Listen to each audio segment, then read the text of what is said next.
Hello, so this week we're going to be going over Chapter 2 of the REBS manual, which is the operative section. I'll tell you guys now there's really a lot to it, so I recommend you go ahead and read it, go through this PowerPoint a couple of times, because I'm really going to be going over the highlights and what we think is critical for you to know. So in regards to procedures, try number 1 is just a regular Class 2 composite, amalgam, or cast gold. Now, we're not going to go over amalgam or cast gold in this presentation, just because we're going to go under the assumption that most of you will not be doing it. Try 2 is either Class 2, same thing, composite, amalgam, or gold, or you can do a Class 3 composite only. So passing this section involves getting a 3 out of 5. So you start with 5 points and you work your way down based on what you're going to lose points for. You need to average a 3 on both tries if you want to pass. So you either get a 3 or higher on the first one and you pass, or you get an average of a 3 between the two to pass. So we're going over a posterior class 2. The most critical components here. First of all, and very interestingly, you cannot do a mesial of the lower first premolar. So you can only do an MOD of your lower first premolars. We don't really know why. All caries must reach the DEJ, and they have to be on an unrestored proximal surface, so no recurrent decay. All occlusal caries must be restored. This includes cusp tips. So pretty much if you are picking a tooth, you have to remove all the caries that are on that tooth for you to pass the test. So if you pick a tooth that has a mesial and a distal, where both the caries reach the DEJ, then you're doing an MOD. You cannot just pick one or the other.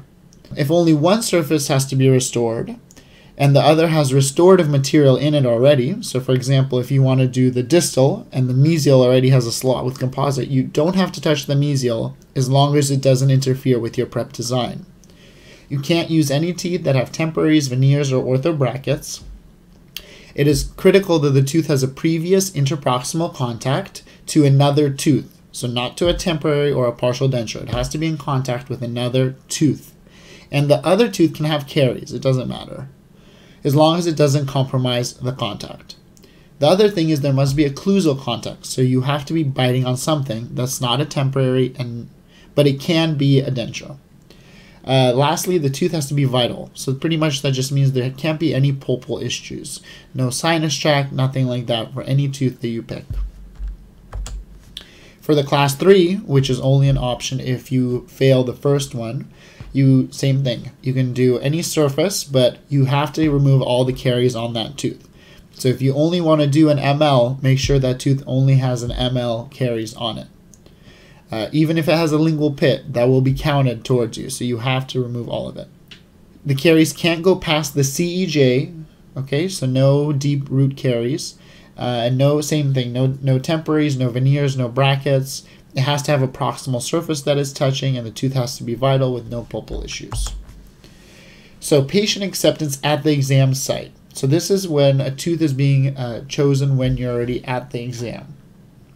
The grading examiner is going to come over, and if it's not provisionally accepted, you will send it in. Otherwise, you can just have the floor examiner take a look if it was already provisionally accepted. You have to have all the paperwork done, which we're going to go over later. And you can use the same patient for both of your restorative procedures if you like. And they can actually both be submitted at the same time. However, in our case, since you only need one to pass, you really will likely be doing one tooth at a time. Your radiographs must be within 6 months. And all Class 2 lesions must be submitted with one PA that includes the apex and one bite wing. You have to make sure that at least one of the 2 radiographs show your lesion clearly touching the DEJ.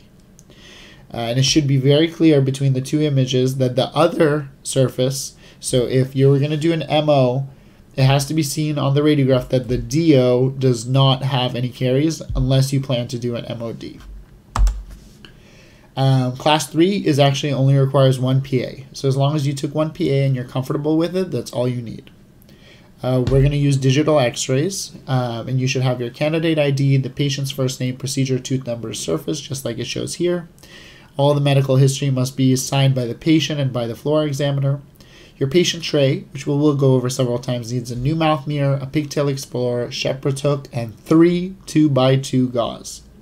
Your patient should always be in a bib with your candidate label on the upper right side, as well as wearing eye protection. Points will be lost if submission is rejected on the day of. So that's important. If you don't do provisional acceptance, if you just bring a patient in and you want to get him checked, and the faculty decide that no, this is not acceptable to do composite restoration on, you're going to lose 0.3 points for each patient, with a maximum loss of 0.6 points. Provisional acceptance. So it is highly recommended to try to do provisional acceptance. What that means is you're going to send your radiographs over to REBS about a month before. Look at your timeline to see when your provisional dates are. You're going to send both your one bite wing and one PA, and you'll find out within a week if it's verified and accepted. You meet with the school's radiograph team, so radiology department, to make sure all your x-rays are done correctly and that they have all the correct information on it. There is no penalty here, so you can submit up to 2 lesions to REBS beforehand with no penalty involved, and if they accept it, then you can use that on the day of your REBS. You're not actually committed to that patient, so if you decide, oh, I want to see a different patient, that's okay too. So also there's no penalty for submitting new patients at the exam site. So you can have something provisionally accepted, and then you don't have to actually do it. Make sure everything has your patient's name, tooth number, and surface. 7:30 a.m. is when provisional acceptance starts. So you bring your patient in, and you have one of the floor faculty come over and accept it. 8 a.m. you can actually start working. The floor faculty will make sure everything's correct and that you're ready to go.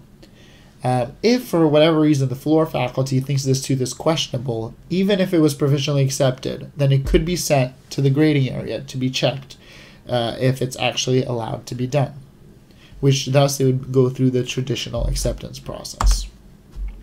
So some definitions that are critical to our exam here. Some of these things are what you have to remove. So one of them is affected dentin. And the way they explain it in REBS is using your explorer if it's slightly penetrable with light pressure when your fingernails blanch and there's slight resistance on perpendicular withdrawal of the explorer. That is affected dentin and it must be removed. Caries is anything that's soft and penetrable with the explorer. So it is possible that a student didn't ask for the proper extensions and thus not all the caries was found from the clinical or radiographic evidence. So that's important. So if you do a DO, for example, and there's something on a cusp tip, you have to remove that also. Or say there was more caries under the axial wall and you didn't get there, that's going to be counted against you. You don't have to do a traditional MO with the entire occlusal. You can just do a slot design. So you have one gingival floor, one axial wall, and 2 proximal walls. It's totally acceptable as long as there's no occlusal decay and no other decay on that tooth. Thus, you can have a pretty conservative prep here. Amalgam, just real quick, you also have to add retentive grooves. Yeah. More definitions. Finger extensions. This is one option of an extension that you're allowed to request to remove caries, affected dentin, or unsound demineralized enamel on facial proximal or lingual proximal margins to avoid overextension. A fissure. This is very important. You know that all teeth have pits and fissures, and especially the posterior ones, and you have to make a decision if that fissure has caries or not. And if it does, you have to prepare it. If it doesn't, leave it alone. Pulpal exposure, you know, is when the oral cavity has now communicated with the pulp chamber. We'll go over that later. Pulpal protection is activa or anything like that, which we'll go over later. Sclerotic dentin is dentin formation ahead of demineralization front of carious lesion. So it's sharp, shiny, and dark, hard, and impenetrable with the explorer. This you can leave, so you don't have to remove it. Sealants, we'll go over what REBS wants you to do with that. Tissue trauma is any large iatrogenic damage that you do to the tissue. And then unsound demineralized enamel is enamel with a decrease in minerals, and thus there's a change in color from white to dark brown. color is not enough for you to remove something. There has to be a tactile feel to it. So, kind of critical parts of your prep, which is the first part. You want to remove all caries, affected dentin, and unsound demineralized enamel that has tactile feel to it. You want to leave 0.5 millimeters of caries next to the pulp and place an indirect pulp cap.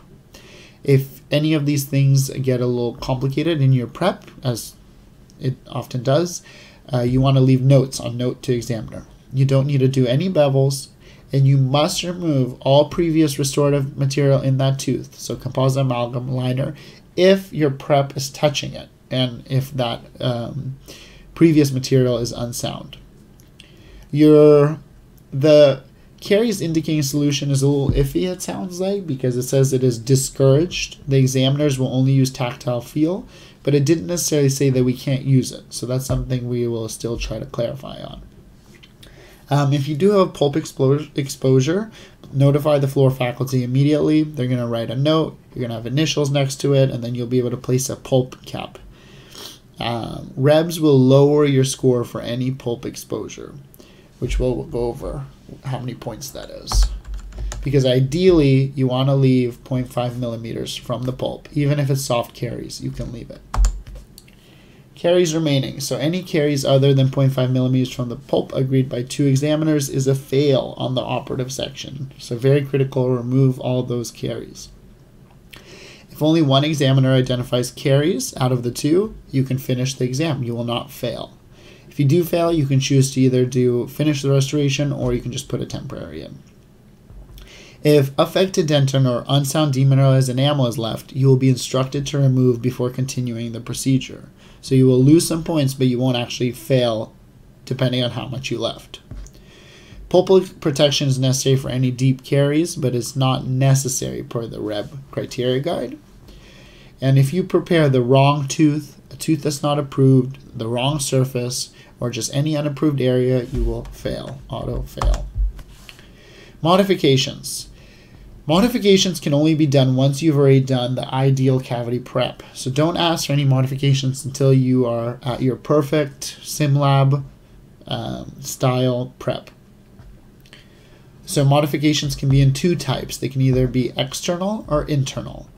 So external involves the outline of the tooth. Internal does not affect the outline.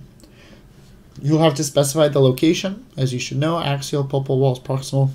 The extent is 0.5 millimeters, 1 millimeter, etc. And the reason. So your reasons can really only go down to 4. And you must know these reasons, because you will have to write them down to your floor faculty. You can only remove for caries, unsound demineralized enamel, affected dentin, and restorative material. If the modification for internal forms due to caries, the only thing to be removed is caries, not sound dentin. So you can only remove caries. Don't remove anything else. For class 3s, they also says that you should be referenced by 0.5 millimeters broken at the facial contact. All modifications should be in 0.5 millimeter increments. You must have your rubber dam on during modifications. Finger extensions also require modifications, so everything does. Floor examiners will approve any of your modifications. If they don't agree with one of them, they're going to give you a gray card. Now, this doesn't mean for sure that it won't pass. So this means that your patient will be sent to the grading area for them to approve or disapprove. If they don't approve, there will be point deduction. However, there is one critical thing for you to consider, that this can actually work in your favor in one case scenario. If, let's say, you're really close to the pulp, but you're not 100, and there's caries remaining, but you're not 100% sure, you can ask for an extension, right, of saying, oh, I want 1 millimeter into the pulp. And if the floor examiners deny it, you will lose 1 point, but you will know that you did not pulp expose, and that you can still pass the exam, assuming everything else is going well. So it can be to your advantage if you are not sure that, oh, there's definitely caries here, and if you leave caries, you will fail. But if you're leaving caries that are 0.5 millimeters from the pulp, and you know that for sure, then you can pass. So after you're done with your entire preparation, leave the rubber dam on. The rubber dam must be at least 1 tooth distal and 1 tooth mesial to the tooth you're preparing. If there's any changes to a rubber dam for whatever reason, something's not fitting, you have to write it in the notes. And you will send the patient in with the worksheet, radiographs, the tray, explorer, pigtail, mouth mirror, shepherd's hook, and 3 2x2 gauze. This is very important. They want exactly this and only this. Don't give anything extra. Don't give anything less. Don't put 2 2x2 gauze. You must give 3, or your patient will be sent back, and you'll have to put them through the line again. Also, make sure they're wearing the bib with the candidate label on the upper right side, not the left, only the right. And then they have their eye protection on. They can't have any electronic devices, including their phone or smartwatches, so have them give it to you.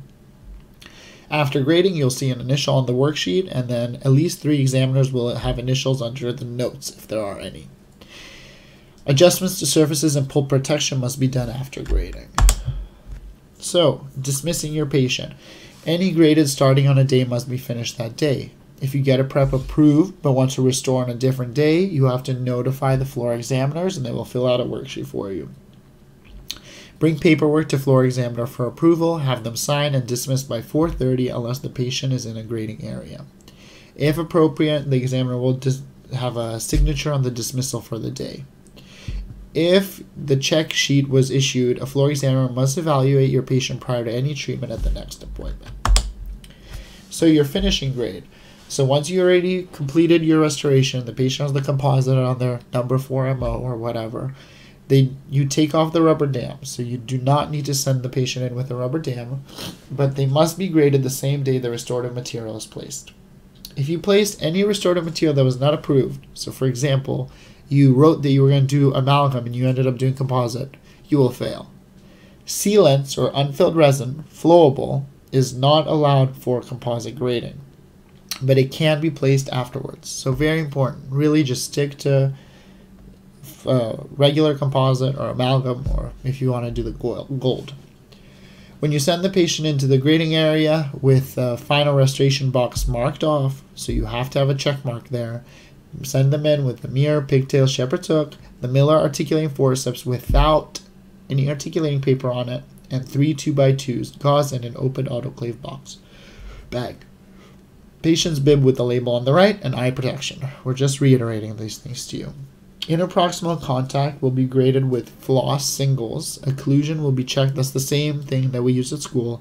And the Bosch 40 micron articulating paper, the same thing we always use. 1 grader will initial on the sheet or 3 under notes to examiner. Releasing the patient. So initials are required before releasing the patient. Make sure their initials on the accepted by, preparation grade, finish grade, and the notes to examiner. If anything is missing, you must notify the floor examiner immediately or you could fail just for not having all your signatures and initials there. Give patient a copy of the yellow follow-up care agreement and turn in their questionnaire. Don't let a patient go without the floor examiner's permission. Have them initial. Patient may be released from the exam. So very, very important. The paperwork is critical. It must all be done. It must all be done correctly. So the scores. This is just, you should probably go over this several times just so you're aware, but I'm going to kind of give you a gist of it. Patient submission. If you do it provisionally, you can't lose anything. On the day of, you can lose 0.3 if you're sending. So if you send in a lesion, number 4 MO, that doesn't touch the DEJ, you're going to lose 0.3 of a point out of your 5. Less than 3, you fail. You can submit, though, only as many as you want, but 0.6 is the maximum they'll deduct. So if you submit 3 and all 3 are rejected, you only lose 0.6, not 0.9. Pulp exposure, you will lose 0.5 from your score. Modification requests that are not appropriate, 0.5 for each request that was not appropriate with no maximum. Okay, so be careful on this section. Any caries that is left other than the 0.5 milliliters from the pulp will cause you to auto-fail. Prepping the wrong tooth will auto-fail. Prepping a tooth that was not approved will auto-fail. Restoring with the wrong material will auto-fail. Preparing the wrong surfaces or surface that has not been approved, you will lose points. A lot points, enough to really fail. After patient submission is approved, if you decide to submit a different tooth on the same or on a different patient, 0.3 deduction from the applicable preparation score. Failure to submit a patient to the grading area for review of a modification request after you were instructed to do so loss of all points for the preparation. So just follow the rules very strictly and you should be fine. Most of these auto fails, as you can see, are things that are pretty large, I guess, mistakes. So just look twice, check twice, cut once. So kind of key points here. Review the grading sheet yourself. Go over it several times. There's a few different things for amalgam. We didn't go over it. Outlining extensions. Proper outline that does not weaken the marginal ridge, cusps, or leave any unsound enamel and caries. Breaking contact. So broken contact is up to 1 millimeters and 90-degree exit angles are, of course, ideal. Internal floor. You can have a 2 millimeter pulpal floor depth is considered ideal. 1 to 1.5 millimeters axial wall depth at the gingival floor. That one is critical. So 1.5 is not a whole lot. Don't forget that's the bigger side of your Thompson condenser. Operative environment, you make sure your rubber dam is really nice and that there's no iatrogenic damage, especially to the adjacent tooth.